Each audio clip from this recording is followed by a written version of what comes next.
ये बीजेपी वालों की 4-4 वोट बना रखे हैं जो अभी तक चुप थे। वोट चोर, वोट चोर, वोट चोर। नहीं देखिए, मैंने आपसे, अगर मेरी बाइट आप देख रहे होंगे पिछली भी, मैंने शुरू से ये कहा है कि भारतीय जनता पार्टी एक तरफा सरकार बना रही है। हमारे पास सारी व्यवस्थाएं हैं, आप चिंता मत करिए।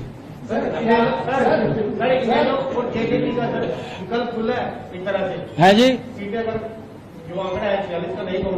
वोट चोर गद्दी छोड़, एक ऐसा नारा पूरे भारतवर्ष में आज वायरल हो चुका है।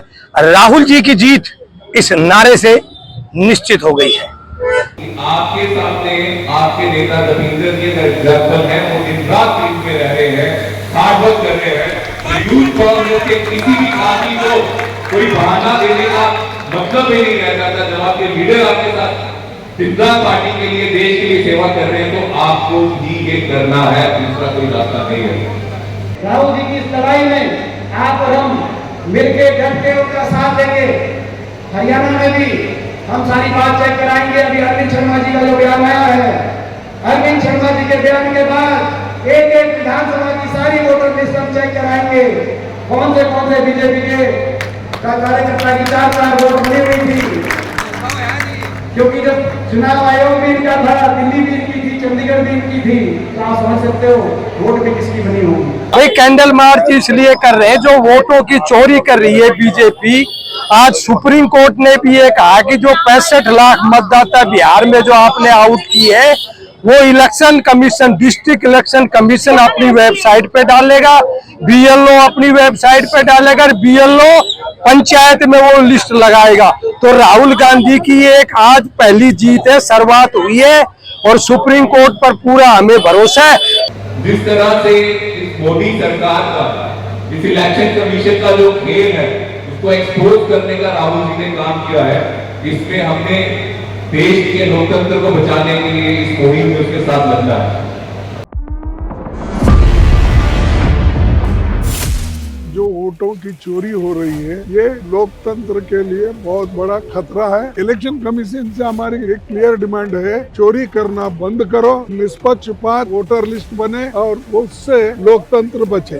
Article 326 here clearly says elections to the House of the People and to the legislative assemblies of state to be done on the basis of adult suffrage। इसका मतलब है कि एक व्यक्ति को एक वोट मिलना चाहिए। ये जो 300 MPs हैं, ये देश के 60+% को रिप्रेजेंट करते हैं, और इलेक्शन कमीशन इनसे नहीं मिलना चाहता। पूरे देश को मालूम है कि इलेक्शन कमीशन बीजेपी की मदद कर रहा है और वोट की चोरी है। दूध का दूध, पानी का पानी, देश के सामने आने की आवश्यकता है। जिन्होंने गलत काम किया है उनको एक्सपोज करने के लिए जो जो करना होगा वो करें। हक और इंसाफ की लड़ाई लगातार हम लोग लड़ते रहेंगे। कितनी भी बंदिश हो, कितनी भी पाबंदियां हो, लोकतांत्रिक अधिकारों के लिए हमेशा हम लोग लड़ेंगे।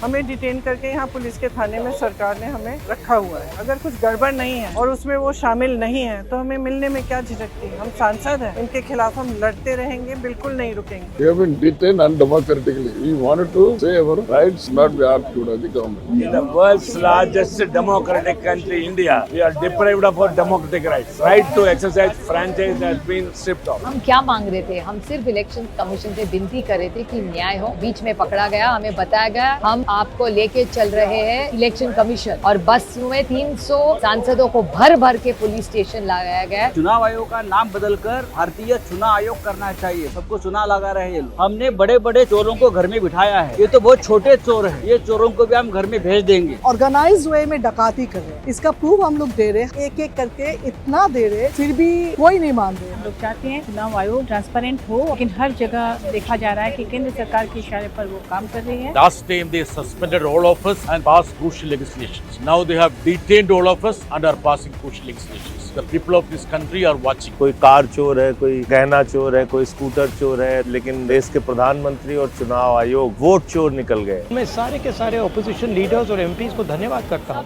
पंकज जी, आज कैंडल मार्च निकाल रहे, क्या उद्देश्य है? वोट चोर गद्दी छोड़, एक ऐसा नारा पूरे भारतवर्ष में आज वायरल हो चुका है। राहुल जी की जीत इस नारे से निश्चित हो गई है। जिस तरीके से वोट की चोरी बन करके ये सरकार बनी है, आज उसके खिलाफ एक कैंडल मार्च के माध्यम से एक जगाने का काम किया जा रहा है कि वोट चोरों को अब जो है गद्दी छोड़नी पड़ेगी। जिस तरीके से वोट चोरी करके सरकार की चोरी करी, सरकार गद्दी पे बैठे, ऐसे चोरों को इस देश से भी भगाना पड़ेगा, इस गद्दी से भी उतारना पड़ेगा। आज एक मुहिम के तहत आज पूरे भारतवर्ष में जिस तरीके से आज कैंडल मार्च करके लोगों को एक जगाने का काम किया जा रहा है, उसी के लिए आज ये कैंडल मार्च किया जा रहा है। चुनाव आयोग के खिलाफ किस तरह से आज चुनाव आयोग भी सरकार की भाषा बोल रहा है। इस तरीके से आज क्या सरकार की तरफ इनको निष्पक्ष नहीं होना चाहिए? जिस तरीके से सरकार की बात करते हैं, जब जब सवाल पूछते हैं उल्टा हमसे सवाल करते हैं। राहुल गांधी जी से कहते हैं कि आप एफिडेविट दो। मैं कहता हूं कि अगर आप एफिडेविट दीजिए कि अगर नकली वोट है तो आपके साथ क्या किया जाए, उल्टा चोर कोतवाल को डांटे। आज ये हालत कर रखे, चोर मचाए शोर, ये बीजेपी के लिए बिल्कुल सही लोकोक्ति है। जिस तरीके से चोरी करते हैं और शोर मचाते हैं तो उसके खिलाफ अब जनता एकजुट हो चुकी है। आप देखिएगा आने वाले समय में वोट की चोट से इनको बाहर करने का काम किया जाएगा।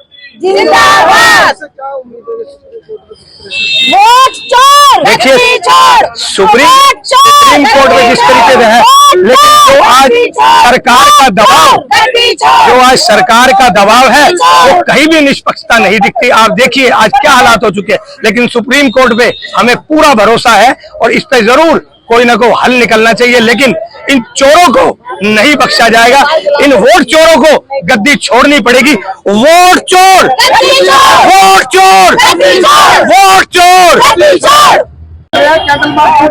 भाई कैंडल मार्च इसलिए कर रहे हैं जो वोटों की चोरी कर रही है बीजेपी। आज सुप्रीम कोर्ट ने भी ये कहा कि जो 65 लाख मतदाता बिहार में जो आपने आउट किए है वो election commission, district election commission अपनी वेबसाइट पे डालेगा, बीएलओ अपनी वेबसाइट पे डालेगा, बीएलओ पंचायत में वो लिस्ट लगाएगा। तो राहुल गांधी की एक आज पहली जीत है, शुरुआत हुई है और सुप्रीम कोर्ट पर पूरा हमें भरोसा है। मगर जो राहुल गांधी जी ने जो आज से एक सप्ताह पहले जो क्वेश्चन उठाया था कर्नाटका की जो एक विधानसभा और लोकसभा के बारे में, बीजेपी ने कल वही इलेक्शन कमीशन के बारे में 1 घंटे में, कांग्रेस पार्टी को 6 महीने लगे वोटर लिस्ट की छटनी करने में, और बीजेपी के जो अनुराग ठाकुर है उन्होंने रायबरेली, वायनाड, अखिलेश यादव की सीट, डिम्पल यादव की सीट 1 घंटे में खुलासा कर दिया। इसका मतलब इलेक्शन कमीशन चोर है।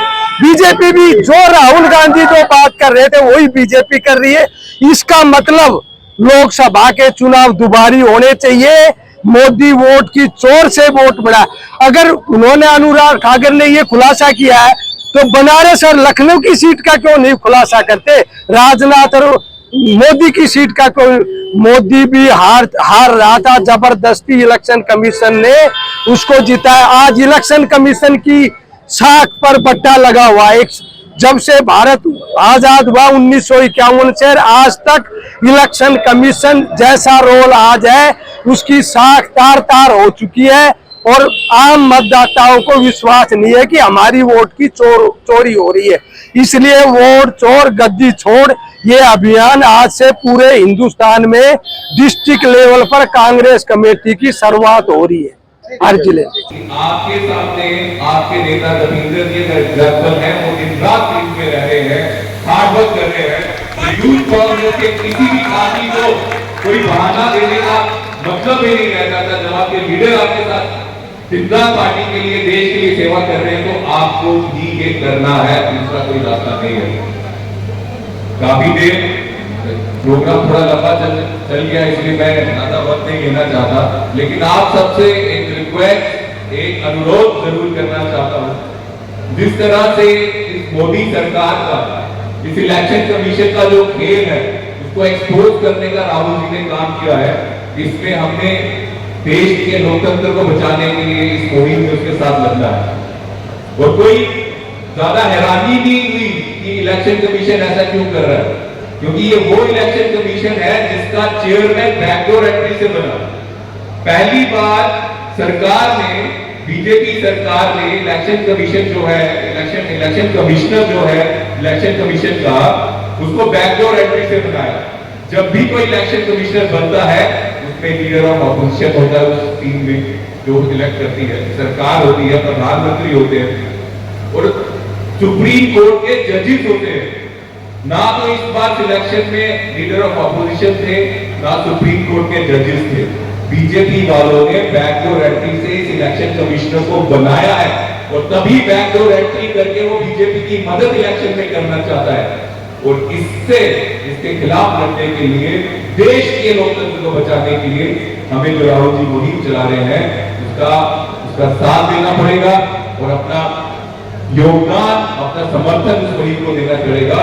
क्योंकि एक गरीब से अगर भारत देश में उसके वोट का हक भी आप छीन लोगे तो क्या उम्मीद करते हो किस लोकतंत्र की तरफ, किस आजाद भारत की तरफ हम चल रहे हैं? क्या इसी दिन को देखने के लिए हमारे पूर्वजों ने अंग्रेजों से लड़ाई लड़के उनको यहाँ से भगाया और भारत को आजाद कराया था, ताकि किसी दिन गुजरात से या किसी दिन ये मोदी और अमित शाह आ जाएंगे और ऐसे खेल करके जो पूर्वज हमें आजादी देके गए हैं, वो आजादी के जो हक है वो हमसे ये छीनेंगे नहीं। अगर हमारे पूर्वज अंग्रेजों को भगा सकते हैं, जो देश के लोगों को दबाने का काम करते थे, तो इन काले अंग्रेजों को क्यों नहीं भगा सकते हम लोग, जो हम सब भारतीयों को दबाने का काम कर रहे हैं और जो हक हमारे संविधान ने हमको दिया है वो हक छीनने की कोशिश कर रहे हैं। हम चुप नहीं बैठेंगे, यूथ कांग्रेस का एक साथी चुप नहीं बैठेगा। और मैं आपसे भी हाथ जोड़ के निवेदन करता हूँ, इस मुहिम के खिलाफ आप भी आवाज उठाइए। अगर वोट देने का हक भी हमसे ये बीजेपी वाले छीनने लगे तो हम किस तरह से इस देश में लोकतंत्र को बचाएंगे? अगर बीजेपी के हर एक एमएलए को पता है कि उसको सेवा करने की जरूरत नहीं है, लास्ट में इलेक्शन कमीशन खेल कर जो लोग उनके खिलाफ वोट डालने वाले उनका वोट ही काट देंगे, तो वो लोगों का काम ही क्यों करेंगे? एमएलए बनके 5 साल की छुट्टी में जाएंगे, वो फिर से जब चुनाव आएगा वैसा खेल खेलेंगे इलेक्शन कमीशन के साथ और फिर से विधायक बन जाएंगे। इस कैंसर को रोकना बहुत जरूरी है और मैं उम्मीद करता हूं कि आप इसमें हमारा साथ दोगे। साथियों, राहुल जी ने ये नंबर चलाया है इस मुहिम से जुड़ने के लिए। इस नंबर में कॉल करते ही, मिस कॉल करते ही आपको एक एसएमएस आएगा, एक लिंक आएगा। उस लिंक को आप ओपन कीजिए। खासकर जो युवा है इस बात को समझ रहे हैं, आप इस नंबर पे कॉल कीजिए। मिस कॉल करते ही आपको एसएमएस आएगा, एक लिंक आएगा। उस लिंक को ओपन करके आप ये जो मुहिम है उससे जुड़ सकते हैं। वो जो इलेक्शन कमीशन के साथ मिलकर देश के लोकतंत्र को खत्म करने की साजिश बीजेपी कर रही है, उसके खिलाफ आवाज उठा सकते हैं। मैं आपको ये नंबर एक बार बोल के बताता हूँ। नंबर है 965 000 3420। मैं फिर से इस नंबर को रिपीट करता हूं। जिन लोगों के पास मोबाइल है, सबके पास ही है, जरा मोबाइल निकाल के इस नंबर को डायल कर ले और इस मुहिम में, देश के लिए इस मुहिम के साथ जुड़े। नंबर है 965 000 3420। मैं एक बार फिर से रिपीट करूंगा, 965 000 3420। आपने मेरी बात ध्यान से सुनी, समय दिया, मैं आपका बहुत बहुत धन्यवाद करता हूं। चाहे यूथ कांग्रेस की साथियों की बात हो या हम सब हों, यहाँ भी हमारे साथ धोखा ये सरकार कर रही है, हमें आवाज उठानी है। दविंदर जी जिस तरह से कह रहे थे, ये भगत सिंह जी की आवाज को, उस चीज को ज्यादा सुनते हैं, गरम दल के लोग हैं, तो हमें यहाँ आवाज उठानी है। ये निश्चित करना है कि हरियाणा के साथ फिर से वोटर की चोरी ना हो, और उसकी आवाज आज ही बनेंगे, ढाल आज ही बनेंगे, तो आखिरी बार वोट चोरी के लिए हम ये चीजें रोक सकते हैं। आप लोगों ने मेरी बात सुनी, आपका फिर से बहुत बहुत धन्यवाद। जय हिंद, जय यूथ कांग्रेस, जय भारत। धन्यवाद।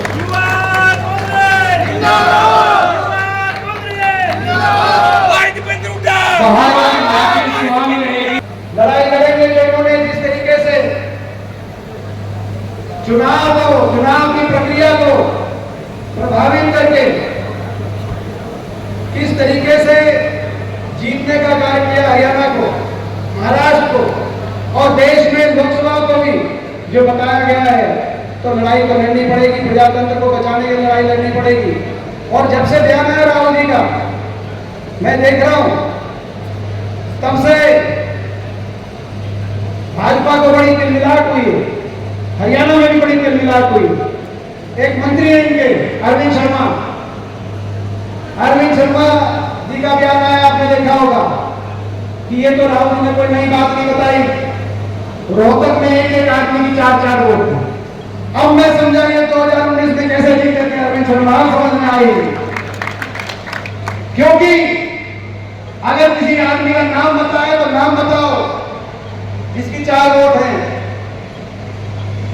अगर पार्टी पता है, अगर कांग्रेस की किसी आदमी की मिलती तो अभी तक तो बहुत शोर मचा देते। जब रोहतक लोकसभा क्षेत्र से लोगों ने इस बार उनको 4.25 लाख वोट से यहां से कांग्रेस पार्टी को जिताने का कार्य किया, मुझे आशीर्वाद दिया। अगर इनको एक आदमी की मिल जाती 4 वोट तो अब तक तो बहुत शोर मचा देते। तो यानी कि ये बीजेपी वालों की 4-4 वोट बना रखे हैं जो अभी तक चुप थे। लेकिन अब बात नहीं, सच्चाई जवान हो रही। हरियाणा प्रदेश में आप लोगों ने कोई कमी कसर नहीं छोड़ी। पिछले विधानसभा चुनाव में साथ देने में, लड़ाई लड़ने में, और आज तक के इतिहास में जब से हरियाणा प्रदेश बना है, विधानसभा चुनाव 15 हुए हैं, 15वीं विधानसभा है। 15 विधानसभाओं में लगभग सबसे ज्यादा कांग्रेस को मत प्रतिशत मिली तो 2024 में, पिछले साल मत प्रतिशत मिली 15 विधानसभा चुनाव। और लोकसभा चुनाव में भी 1984 के बाद दूसरे नंबर पे लोकसभा के 16 चुनाव में जब से हरियाणा बना है, 1984 के बाद दूसरे नंबर पे अगर सबसे ज्यादा अधिक मत प्रतिशत कांग्रेस पार्टी ने अर्जित करी तो पिछले साल मत प्रतिशत अर्जित करी। तो यानी कि लोगों का मन साफ था, जन भावना बदलाव चाहती थी, हरियाणा को विकास की पटरी पे लेके जाना चाहती थी। लेकिन उस जन भावना को चुराने का काम, उस जन भावना को धोखा देने का काम किया। इसीलिए राहुल जी की इस लड़ाई में आप और हम मिलके डट के उनका साथ देंगे।